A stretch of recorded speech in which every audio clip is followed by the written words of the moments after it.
Hello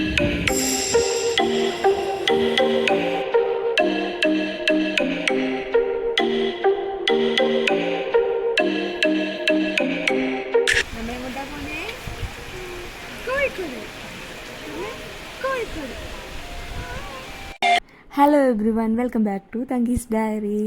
അപ്പോൾ ഇന്ന് നമ്മുടെ യാത്ര കോഴിക്കോട്ടേക്കാണ്. അപ്പോൾ ഞങ്ങളുടെ കൂടെ നിങ്ങളും പോകുന്നു. കോഴിക്കോട്ടെ കാഴ്ചകളൊക്കെ എന്നോടൊപ്പം കാണാം. കോഴിക്കോട് പോകാൻ ആഗ്രഹം ഉണ്ടെങ്കിൽ ഒരു മാസം മുന്നെങ്കിൽ നമ്മൾ ട്രെയിൻ ബുക്ക് ചെയ്യണം, അല്ലെങ്കിൽ സീറ്റ് കിട്ടാൻ ഭയങ്കര പ്രയാസമാണ്. കാരണം വെയിറ്റിംഗ് ലിസ്റ്റ് കിടന്നാൽ പോലും കിട്ടാൻ എന്ത് പ്രയാസമാണെന്നറിയാമോ? നമ്മൾ നേരത്തെ തന്നെ ബുക്ക് ചെയ്തതുകൊണ്ടാണ് നമുക്ക് ട്രെയിൻ കിട്ടിയത്. ഇതൊരു ഫാമിലി ട്രിപ്പാണ് കേട്ടോ. നമ്മൾ കോഴിക്കോട്ടേക്ക് പോകാൻ പല റീസൺസ് ഉണ്ട്. ഒന്ന്, നമ്മുടെ റിലേറ്റീവിൻ്റെ വീട്ടിലേക്കാണ് നമ്മൾ പോകുന്നത്. അവിടെ കുറേ പേരെ കാണാനുണ്ട്. പിന്നെ അതിനോടൊപ്പം നമ്മൾ സ്ഥലം കാണാനുണ്ട്. പിന്നെ അവിടുത്തെ ഭക്ഷണം കഴിക്കാനുണ്ട്. അങ്ങനെ പല റീസൺസ് ഉണ്ട് നമ്മൾ അങ്ങോട്ടേക്ക് പോകാൻ. എന്തായാലും ഇപ്രാവശ്യം ട്രെയിൻ കറക്റ്റ് സമയത്ത് തന്നെ എത്തി. 4:30 വൈകിട്ട് 4:30 ട്രെയിന്. ആ സമയത്ത് തന്നെ ട്രെയിൻ എത്തി. പിന്നെ ട്രെയിനിൽ കയറിയപ്പോൾ തൊട്ട് രാമൂട്ടൻ ഫുൾ ഓണായിരുന്നു. അവന് കളിക്കാൻ കുറേ പേരെ കിട്ടി. പിന്നെ നമുക്ക് അതായത് കോഴിക്കോടുള്ള ഒരു കുട്ടിയെ നമ്മൾ പരിചയപ്പെട്ടു. അവിടുന്ന് ഇവിടെ വരെ നമുക്ക് കോഴിക്കോട്ടെ കാര്യങ്ങളും കഥകളൊക്കെ പറഞ്ഞു തന്നു. ഫുൾ ജോളിയായിരുന്നു. നമുക്ക് കുറേ കാര്യങ്ങൾ കോഴിക്കോട്ടെ കഥകളൊക്കെ പറഞ്ഞു തന്നു. പോകാൻ നേരത്ത് രാമൂട്ടന് ടാറ്റയൊക്കെ കൊടുത്ത് നമ്മുടെ ആ ട്രിപ്പിൽ ഒരു ബോറടി തോന്നിയില്ല. അതെ, നമ്മൾ കോഴിക്കോട്ടേക്ക് എത്തിക്കഴിഞ്ഞു. എൻ്റെ ജീവിതത്തിൽ ആദ്യമായിട്ടാണ് ഞാൻ കോഴിക്കോട് പോകുന്നത്. നമ്മളെ വിളിക്കാൻ ചേട്ടൻ എത്തിയിട്ടുണ്ടായിരുന്നു. നേരെ നമ്മൾ വീട്ടിലേക്കാണ് പോയത്. പിറ്റേ ദിവസം രാവിലെ നമ്മൾ റെഡിയായി. നമ്മൾ ചെന്ന വീട് സിറ്റിക്കുള്ളിൽ തന്നെയാണ് കേട്ടോ. അപ്പോൾ അതുകൊണ്ട് തന്നെ നമുക്ക് ചേച്ചി കട്ടയ്ക്ക് നമ്മുടെ കൂടെ തന്നെ നമ്മളെ സ്ഥലങ്ങളൊക്കെ കാണിച്ചു തരാൻ റെഡി ആയിട്ട് നിൽക്കുകയാണ്. അപ്പോൾ തന്നെ ആദ്യം തന്നെ നമ്മളെ കൊണ്ട് കാണിച്ചത് ജയലക്ഷ്മിയാണ്. കുറച്ച് നടന്നാൽ മതിയായിരുന്നു വീടിൻ്റെ അവിടുന്ന്. നിങ്ങൾ ഈ കാണുന്ന എല്ലാം കോഴിക്കോടിൻ്റെ ടൗൺ ഏരിയ ആണ് കേട്ടോ. നല്ല തിരക്കാണ്, എപ്പോഴും തിരക്കാണ്. പിന്നെ ഇത് ഈ കാണുന്ന ഒരു ഫേമസ് തിയേറ്ററാണ് കേട്ടോ, അപ്സര. പിന്നെ അവിടെ നിന്നെല്ലാം ഞങ്ങളിങ്ങനെ നടന്നപ്പോൾ ഒരു രാജസ്ഥാനി ഒരു കഫേ കണ്ടു. പിന്നെ നേരെ പോയത് കോഴിക്കോട് ബീച്ചിലേക്കാണ്. നല്ല സ്പേസ് ഉണ്ടായിരുന്നു. അതുകൊണ്ട് തന്നെ രാമൂട്ടന് ഓടി കളിക്കാൻ നല്ല സ്ഥലം ഉണ്ടായിരുന്നു. അവൻ അപ്പം തന്നെ അങ്ങോട്ടോടുന്നു ഇങ്ങോട്ടോടുന്നു. ഭയങ്കര സന്തോഷത്തിലായിരുന്നു.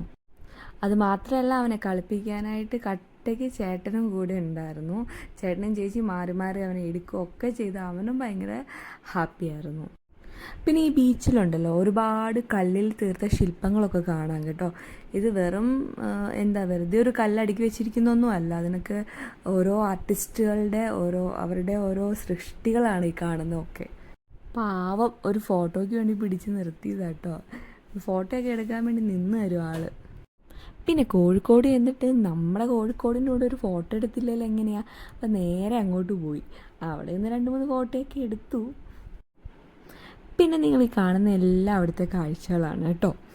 പിന്നെ അത് കൂടാണ്ട് അവിടുത്തെ കാര്യങ്ങളൊക്കെ എക്സ്പ്ലെയിൻ ചെയ്ത് തരാൻ ചേച്ചിമാർ രണ്ടും റെഡിയായിരുന്നു.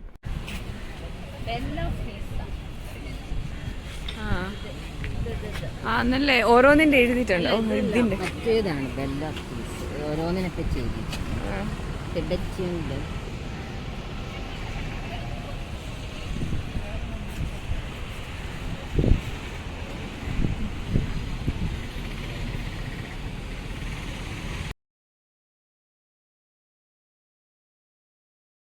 നമ്മൾ ബീച്ചിലൊന്നും ഇറങ്ങിയില്ല. പിന്നെ ജസ്റ്റ് രാമോട്ടിൻ്റെ കാലൊന്നും നനച്ചു, അത്രമാത്രമേ ഉള്ളായിരുന്നു.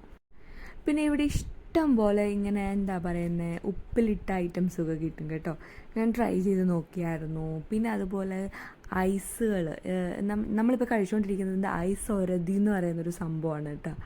അത് കഴിച്ചിട്ടുള്ളവരുണ്ടാകും, പക്ഷെ ഞാൻ ആദ്യമായിട്ട് കഴിക്കുന്നത്. നല്ല രസമുണ്ടാകും. ഒരു മിക്സ്ഡ് ഐറ്റമാണ് ഞാൻ വാങ്ങിച്ചത്.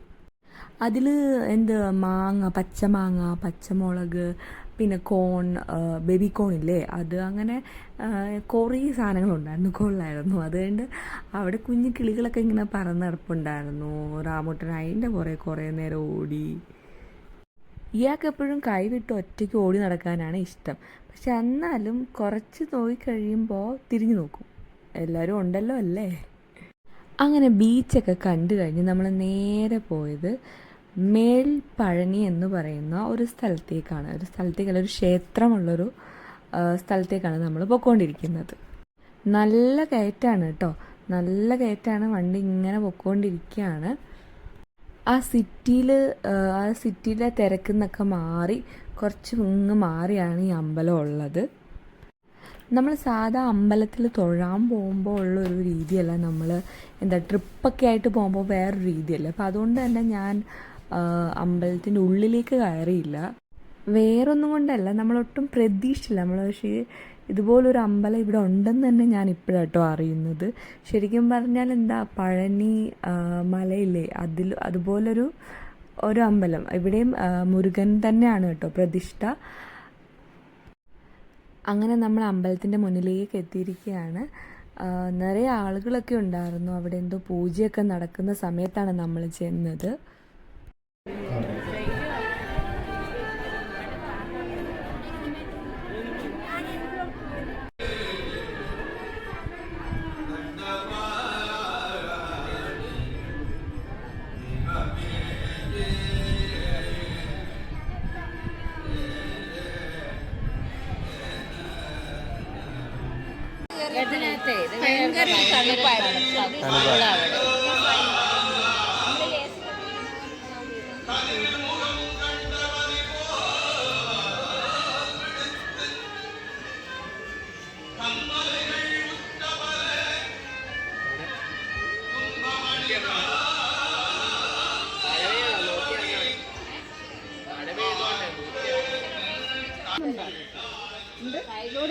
സ്ലിപ്പാവുന്നുണ്ട്. സൈഡിൽ പിടിച്ചു വന്നാൽ നടുക്കൂടെ നടക്കണ്ട. റിച്ചു നമ്മുടെ ചവിട്ടുമ്പോൾ സൂക്ഷിച്ചാണെന്നെങ്കിൽ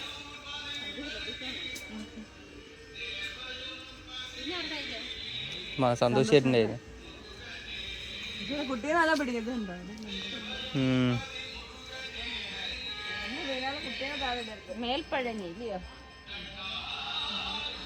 ഇറങ്ങി അതായത് ആ അമ്പലത്തിൻ്റെ അവിടുന്ന് താഴേക്കൊരു സ്റ്റെപ്പുണ്ട് കേട്ടോ. എത്ര സ്റ്റെപ്പ് ഉണ്ടെന്ന് എനിക്ക് കറക്റ്റ് അറിയില്ല. പക്ഷേ ആ താഴോട്ട് ഇറങ്ങുമ്പോൾ ഉണ്ടല്ലോ എന്ത് രസമാണെന്നറിയാം. നല്ല തണുപ്പാണ് അവിടെ. ഒരു കാട്ടിലൂടെ നടന്നു പോകുന്ന ഫീൽ തന്നെയാണ് കേട്ടോ. ശരിക്കും കോഴിക്കോട് ഇങ്ങനെ ഒരു സ്ഥലമുണ്ടെന്ന് നമുക്ക് അറിയത്തില്ലല്ലേ. എന്തൊരു പീസ്ഫുൾ അവിടെ അല്ലേ. എന്ത് രസമാണ്. നല്ല തണുപ്പ്, നല്ല രസമുണ്ട്. തണുപ്പും അല്ലേ. ആ കോഴിക്കോട് സിറ്റിയിൽ നിന്നെല്ലാം മാറിയിട്ടേ ഇവിടെ ഇത്രയും നല്ലൊരു പീസ്ഫുൾ സ്ഥലം. നല്ല രസമുണ്ട്. കുറേ നടക്കാനുണ്ട് വെച്ചിട്ടാ. കുറേ താഴേക്ക് നടക്കാനുണ്ട്.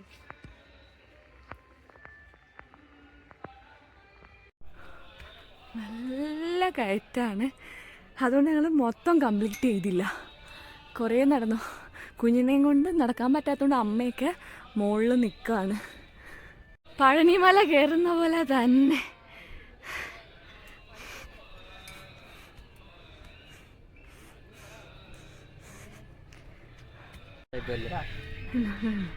എന്തേ ഒന്ന് പൊക്കിയിട്ട് കണ്ടോ.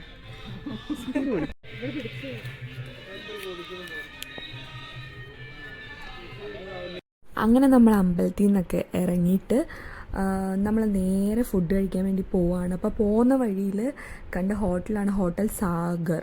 അത് ഒരുപാട് പഴക്കമുള്ള ഹോട്ടലാണ്. ഇതിൻ്റെ തന്നെ 3 ബ്രാഞ്ചുണ്ട് കേട്ടോ. പിന്നെ കോഴിക്കോട് പോയിട്ട് പാരഗണിയിൽ നിന്ന് കഴിച്ചില്ലെങ്കിൽ എങ്ങനെയാണ്. അപ്പോൾ നേരെ അങ്ങോട്ടാണ് പോയത് കേട്ടോ. പക്ഷേ ഇതുപോലൊരു ക്യൂ ഞാൻ ശരിക്കും അമ്പലത്തിൽ സപ്താഹത്തിനല്ലാണ്ട് കണ്ടിട്ടില്ല കേട്ടോ. ആഹാരം കഴിക്കാൻ വേണ്ടി ഇത്ര ആൾക്കാർ വെയിറ്റ് ചെയ്യുന്നത്, ഇങ്ങനെ കഴിക്കാൻ വേണ്ടി നിൽക്കുന്നൊരു കാഴ്ച ഞാൻ ആദ്യമായിട്ട് കാണും കേട്ടോ. അവിടുന്ന് ഫുഡ് കഴിക്കണമെങ്കിൽ ഒന്നുമില്ലെങ്കിൽ നമ്മൾ രാവിലെ പോയി അവിടെ നിന്ന് ക്യൂ നിൽക്കണം. അതല്ലെങ്കിൽ നമ്മളവിടെ ഒരു പേപ്പറിനകത്ത് പേരെഴുതിയിടും. അപ്പം നമുക്ക് ചേട്ടൻ അറിയാവുന്ന ഒരാളുള്ളത് കൊണ്ട് അവിടെ പേരെഴുതിയിട്ടുണ്ട്. നമുക്ക് അത്യാവശ്യം കുറച്ച് വെയിറ്റ് ചെയ്യേണ്ടി വന്നുള്ളൂ. അപ്പോൾ നമ്മളെ ആദ്യം തന്നെ വിളിച്ചു.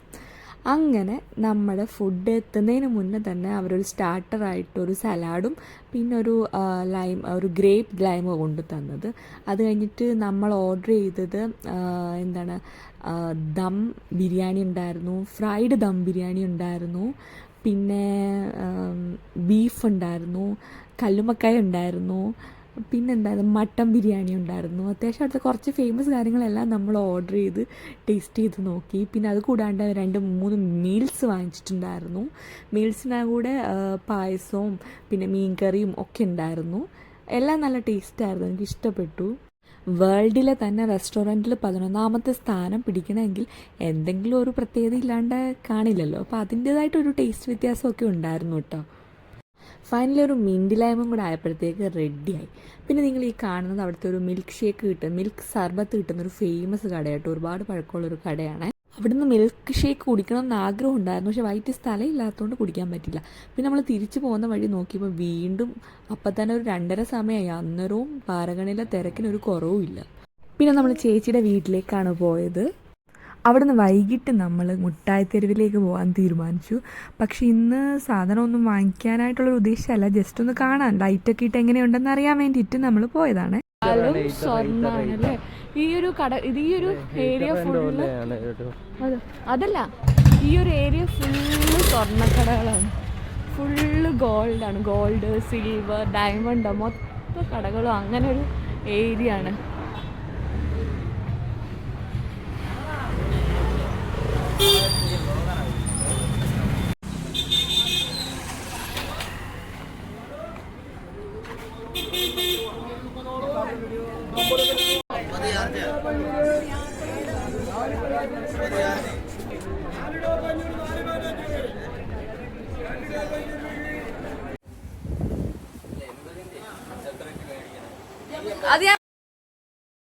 മുട്ടായിത്തെരുവിൽ നിന്ന് നേരെ നടക്കുന്നത് മാനാഞ്ചിറ സ്ക്വയറിലേക്കാണ് കേട്ടോ. അവിടെ ഒരുപാട് കാഴ്ചകൾ കാണാനുണ്ട് കേട്ടോ. അതിൻ്റെ ഉള്ളിൽ കയറാൻ നമുക്ക് പാസ്സൊന്നും ഇല്ല, പക്ഷേ നമുക്ക് ടൈമുണ്ട് കേട്ടോ. വൈകിട്ട് രാത്രി 8:30 വരെ ഉള്ളൂ നമുക്ക് അതിനുള്ളിൽ പ്രവേശിക്കാൻ പറ്റുള്ളൂ. പക്ഷെ നമ്മൾ ചെന്നപ്പോൾ തന്നെ ഒരു 7:30-8 മണി ആവാറായി. പക്ഷെ ആ ടൈമിലും നല്ല ആളുകളുണ്ട്. മാത്രമല്ല ക്രിസ്മസിൻ്റെ ഒരു ടൈം ആയതുകൊണ്ട് കുറച്ച് പേര് അവിടെ സ്കൾച്ചേഴ്സൊക്കെ ഉണ്ടാക്കുന്നുണ്ട്. ഇത് ക്രിസ്മസ് ന്യൂ ഇയർ ഉദ്ദേശിച്ച് അവർ ചെയ്യുന്നതാണ് കേട്ടോ. ഇത് സ്നോമാനാണേ. പിന്നെ നമുക്കിപ്പുറത്ത് ഇത് പോളാർ ബിയറാണ്. അത് 2 എണ്ണമായിട്ടുള്ളതുണ്ട്, ഒറ്റയ്ക്ക് ചെയ്തിട്ടുണ്ട്. പിന്നെ നമുക്ക് കാണാം അവിടെ ലൈറ്റൊക്കെ ഇടുന്നുണ്ട്, പിന്നെ സ്റ്റാർസ്. പിന്നെ അവിടെ ഓൾറെഡി ഉള്ള കുറേ സ്റ്റാച്യൂസ് നമുക്ക് കാണാൻ സാധിക്കും.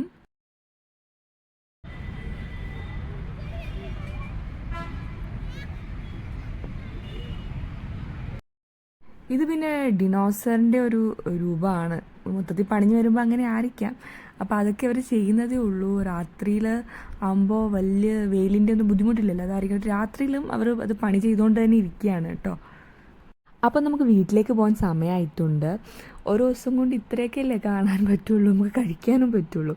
അപ്പോൾ ഇനിയും അടുത്ത ടാസ്ക് ഫുഡ് കഴിക്കണം. അപ്പോൾ ഏതാണ് അടുത്ത ഫേമസ് എന്ന് ആലോചിച്ചപ്പോൾ റഹ്മത്താണ് മനസ്സിൽ ഓടി വന്നത്. അപ്പോൾ തന്നെ ഒരു 11 മണിയോളം അടുക്കാറായതുകൊണ്ട് നമ്മൾ ഫുഡ് ഓർഡർ ചെയ്തു. നമ്മൾ വീട്ടിലെത്തിയപ്പോഴത്തേക്ക് ഫുഡ് എത്തി. അങ്ങനെ നമ്മൾ അവിടുത്തെ റഹ്മത്തിലെ കുറച്ച് സ്പെഷ്യൽ ബീഫ് ഐറ്റംസ് ആണെന്ന് പറഞ്ഞു. അതൊക്കെ ബീഫ് ചില്ലി ബീഫും അങ്ങനെ കുറേ ഐറ്റം ഉണ്ടായിരുന്നു. അപ്പോൾ അതും നമ്മൾ കഴിച്ചു. അപ്പോൾ ഇത്രയേ ഉള്ളൂ കോഴിക്കോടിലെ 1 ഡേ കാഴ്ചകൾ. അപ്പോൾ നിങ്ങൾക്ക് ഈ വീഡിയോ ഇഷ്ടപ്പെട്ടിട്ടുണ്ടെങ്കിൽ ഒന്ന് ലൈക്ക് ചെയ്യുക, സപ്പോർട്ട് ചെയ്യുക, സബ്സ്ക്രൈബ് ചെയ്യുക കേട്ടോ. അപ്പോൾ tata bye bye, see U.